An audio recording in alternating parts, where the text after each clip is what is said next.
Hello everyone, welcome to crypto bulls. मैं हूं आपका होस्ट ऋषि श्रीवास्तव और चलिए जान लेते हैं आज के इम्पॉर्टेंट क्रिप्टो न्यूज़ और क्रिप्टो अपडेट्स।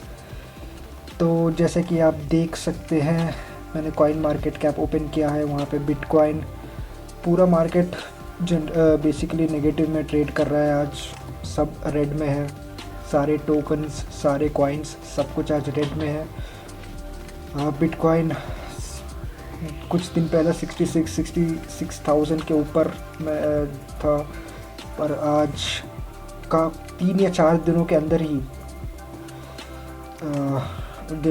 जैसा आप देख सकते हैं यहाँ पे 7 डेज़ के अंदर 5% का ड्रॉप। इथीरियम वहीं पे 8% के आसपास, सोलाना 3.6%।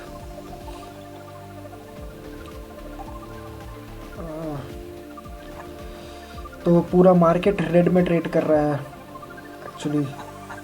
तो इसका रीज़न भी देख लेते, क्या रीज़न हो सकता है, क्या उसका तो हम चेक कर लेते एक बार। तो यहाँ पे इम्पॉर्टेंट न्यूज़ जैसे कि मैं यहाँ पे हाईलाइट किया है मैंने आज।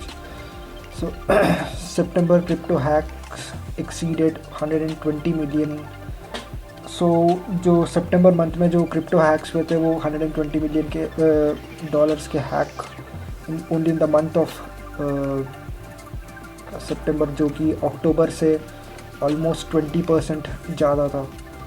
तो and second important news, crypto exchange Gemini has informed its Canadian users to set to close all customer accounts by the end of the year. जो कनाडा में जो क्रिप्टो एक्सचेंज है जेमिनी, वो अपना सर्विस कनाडा में close कर रहा है।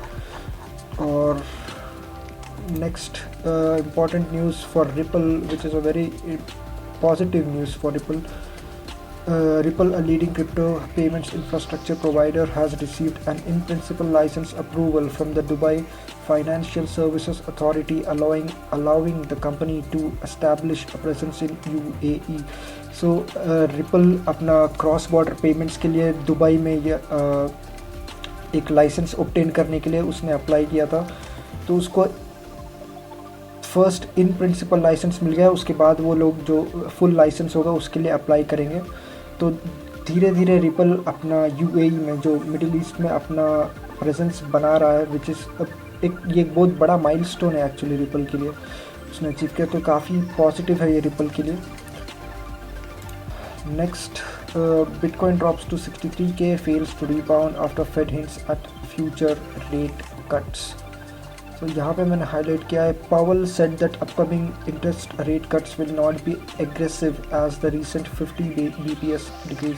सो रिसेंटली नेशविल में एक मीटिंग चल रहा था, उसमें फेड के जो चेयरमैन हैं जेरेमी पावल, उन्होंने स्पीच दिया कि स्पीच में कहा कि जो अगले 2 रेट कट्स होने वाले हैं नवंबर में और दिसंबर में, वो 50 बेसिस पॉइंट जैसा जंबो कट हम लोग को 18 सितंबर को फेड की तरफ से आते हुए दिखा, वैसा नहीं होगा।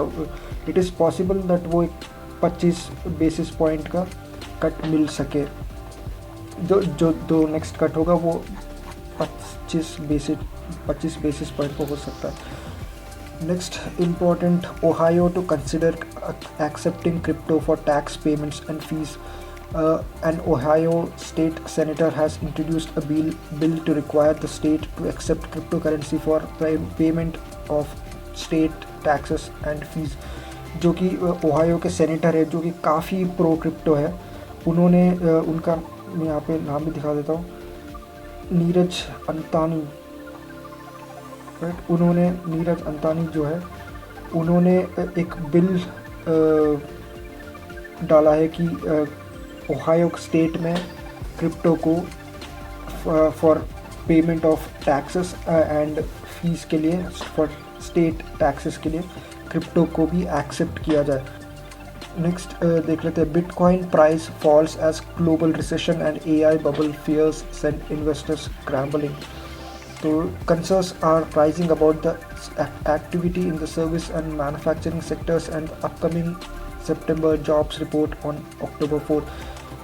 तो अक्टूबर 4 को जॉब्स रिपोर्ट आने वाला है और वो काफ़ी इम्पॉर्टेंट हो सकता है फेड के लिए अगले 2 रेट कट्स को डिसाइड करने में। मोस्टली 25 बेसिस पॉइंट का ही होगा, बट अगर अच्छा आता है तो मार्केट के लिए अच्छा है, क्रिप्टो के लिए और भी अच्छा है। सो हम वेट कर रहे हैं। फिर global economy is starting to show signs of weakness, Volkswagen cost cutting measures, factory shutdowns in Germany में 0% या नेगेटिव इकोनॉमिक ग्रोथ 24 में देखा जा सकता है। And similarly bank of England forecast कर रहा है कि उसका इंग्लैंड का इकोनॉमिक ग्रोथ 0.3% से बढ़ेगा फॉर थर्ड क्वार्टर। वो एक वीकनेस शो कर रहा है, इकोनॉमी का वीकनेस शो कर रहा है। और यहाँ पे एक important point, bitcoin's inability to maintain its bullish momentum is largely due to the deteriorating socio economic environment marked by weak economic growth, escalating conflicts, and investors fear that central banks may no longer be able to lower interest rates। तो ये आपको मैं थोड़ा explain कर देता हूँ।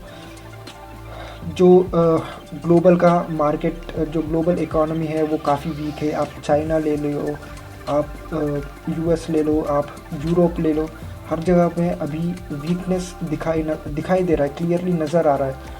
ऊपर से फिर जो मिडिल ईस्ट में जो टेंशन्स है, जो आप कुछ दिन पहले इसराइल ने लेबनान में पेजर्स ब्लास्ट करा दिए, लेबनान में अटैक्स करा दिए, और आज न्यूज़ आया कि ईरान ने इसराइल की तरफ रॉकेट्स भेजे। तो जो मिडिल ईस्टर्न कंट्रीज़ में जो टेंशन है, इसराइल वर्सेस अदर कंट्रीज़, वो जो अभी टेंशन बढ़ रहा है। और जैसे कुछ महीने पहले इसराइल पे जो अटैक हुआ था गाज़ा की तरफ से, और जो 1000 रॉकेट के आसपास कुछ गिराए गए थे इसराइल में, उसके वजह से उस दिन आपने अगर देखा होगा तो मार्केट काफ़ी गिरा हुआ था, काफ़ी पुल बैक आया था मार्केट में, और स्पेशली क्रिप्टो मार्केट में, जहाँ की ऑन द अदर हैंड जो स्टॉक मार्केट था वो उतना ज़्यादा गिरा नहीं था। पर ये सब एक फियर इंडिकेट कर रहा है, ये सब एक वीकनेस इंडिकेट कर रहा है मार्केट में। और एक ट्रेडर वो एक सेफर एसेट की तरफ मूव करेगा rather than this riskier assets. तो अभी देखना ये है कि क्या होता है।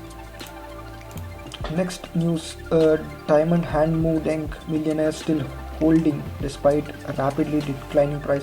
सो कुछ दिन पहले मैंने भी ये न्यूज़ देखा था, मैं भी काफ़ी शॉक हो गया था, मतलब काफ़ी इंटरेस्टिंग। थाईलैंड का जो ये मू डेंग, जो बेबी हिप्पो का जो मीम कॉइन निकला था, उसको एक बंदे ने $800 वर्थ का उस ख़रीदा था, और वो $10 मिलियन का हो गया था सिर्फ 2 ही हफ्ते में। मतलब क्या रैली आया था होगा। तो फिर उसके बाद वो वापस गिर चुका, मतलब कम्प्लीटली नहीं गिरा, पर उसका आई थिंक 50% मार्केट कैप उड़ चुका है फिर से। तो ये शोकेस कर रहा है कि एक मीम कॉइन जो हम लोग, जिसका कोई यूटिलिटी नहीं है, हम लोग उसको ख़रीदते हैं, उसको ट्रेड करते हैं, और वो इतने वॉलेटाइल होते हैं कि झटके में आपको बहुत सारा पैसा माला माल कर देगा, और झटके में आपका पूरा पैसा ले भी लेगा। पर ये जो बंदा है जिसने $800 का जो ख़रीदा था मूडेंग मीम कॉइन, वो अभी तक उसने होल्ड करके रखा है, अभी तक उसने बेचा नहीं है। कि वो एक फिर से बाउंस बैक एक्सपेक्ट कर रहा है, पर देखते हैं क्या होता है। Next, hamster combat and कैटिजन game tokens plummet 50% after Telegram airdrop. तो सेम यहाँ पे भी ये जो हैमस्टर कॉम्बैट एंड कैटिजन के जो गेम टोकन्स है वो टॉन पे है, टॉन पे बेस्ड है। तो वो जब एयर ड्रॉप हुआ उसके बाद ये टोकन्स 50% से ज़्यादा गिर चुके हैं। Hamster plunged by 53%, Catizen by 58%, मतलब। और ऊपर से नोट कॉइन भी, जो टेलीग्राम पे बेस्ड सबसे बड़ा गेम टोकन है, वो भी ऑलमोस्ट अपने पीक से 74% डाउन है। तो आप देख रहे हैं कि ये सब कितना रिस्की है। आप मीम कॉइन ले लीजिए या आप गेम टोकन्स ले लीजिए, वो काफ़ी अर्ली स्टेज पे है, और इस टाइम पे हम काफ़ी नेसेंट स्टेज पे है, मतलब एकदम इनिशियल स्टेज पे, और इसको हम लोग प्रेडिक्ट कर पाना कि ये कितना यूटिलिटी प्रोवाइड करता है, ये काफ़ी मुश्किल है, और ट्रेडर्स इसको ट्रेड कर रहे हैं। तो ये इम्पोर्टेंट न्यूज़ थे आज का, और मैं बस यही सब आपको अपडेट्स देना था। तो ये सब मीम कॉइन्स, गेम टोकन से थोड़ा दूर रहिए, काफ़ी रिस्की एसेट से, काफ़ी वोलेटाइल है, ये सबसे थोड़ा दूर रह के जो थोड़ा सेफ़र एसेट्स है उनमें इन्वेस्ट करने की कोशिश कीजिए, ट्रेड भी नहीं, इन्वेस्ट करने की कोशिश कीजिए, और होपफुली मार्केट बाउंस बैक करेगा, ऐसा एक्सपेक्ट करके चल सकते हैं हम लोग, बाउंस बैक करेगा, क्योंकि आज अक्टूबर का पहला दिन है। सितंबर जो सितंबर जो पिछला महीना गया वो उतना बुरा भी था नहीं, मतलब ठीक ठाक था, जैसा इन द पास्ट में जो सितंबर में या सितंबर में जो डैमेज मिलता है क्रिप्टो को, वो इस बार उतना नहीं मिला। पर हम लोग काफ़ी ऑप्टिमिस्टिक है अक्टूबर को लेके। तो चलिए देखते हैं, तब तक के लिए